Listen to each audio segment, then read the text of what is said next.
अवर राम जी की जय।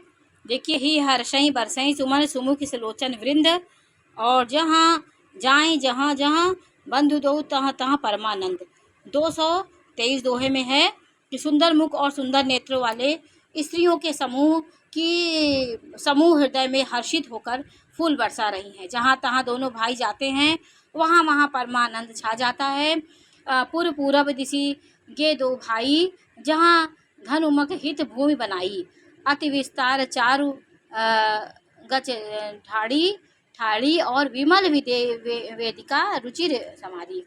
दोनों भाई नगर के पूरब और ओर गए, जहाँ धनुष यज्ञ के लिए भूमि बनाई गई। धनुष यज्ञ के लिए विशाल भूमि तैयार की गई और बहुत लंबा चौड़ा सुंदर ढला हुआ पक्का आंगन बना, विशाल आंगन बना, जिस पर सुंदर और निर्मल वेदी सजाई गई। चहु दिश कंचन मंच विशाला, और अचे जहाँ बैठे महिपाला। तही पाछे समीप चहुपासा, अपरिमंत मंडली विशाला। चारों ओर सोने के बड़े बड़े मंच बनाए गए और जिस पर राजा लोग बैठते हैं। उनके पीछे समीप भी चारों ओर दूसरी मचानों का मंडलाकार घेरा बना हुआ था। इस प्रकार वो बना गया था कि ऊपर नीचे सब मंडली बनाकर गोल मंडली के रूप मंडलाकार घेरा बना हुआ था। कछुक ऊंची सब बैठ सुहाई, बैठे नगर लोग जहाँ जाई। तिनके निकट विशाल सुहाए, धवल धाम बहु वरन बनाए। वह कुछ ऊंचा था और सब प्रकार से सुंदर था। वहाँ जाकर नगर के लोग बैठेंगे। उन्हीं के पास विशाल एवं सुंदर सफ़ेद मकान सफ़ेद रंगों के बनाए जाएंगे। जहाँ बैठे देखें सब नारी, जथा जोग निज कुल अनुहारी। पूर्व बालक कही कही मृदु बचना, सादर प्रभु दिखावहीं रचना।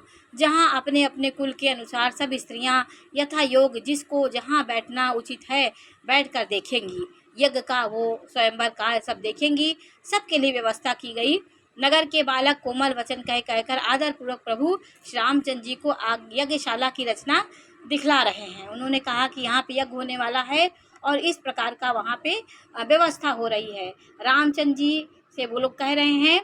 224 दोहे में है कि सब शिशु यही मिस प्रेम वश परसि मनोहर गात, तन पुलकित अति हरस हुए देखी देखी दो भ्रात।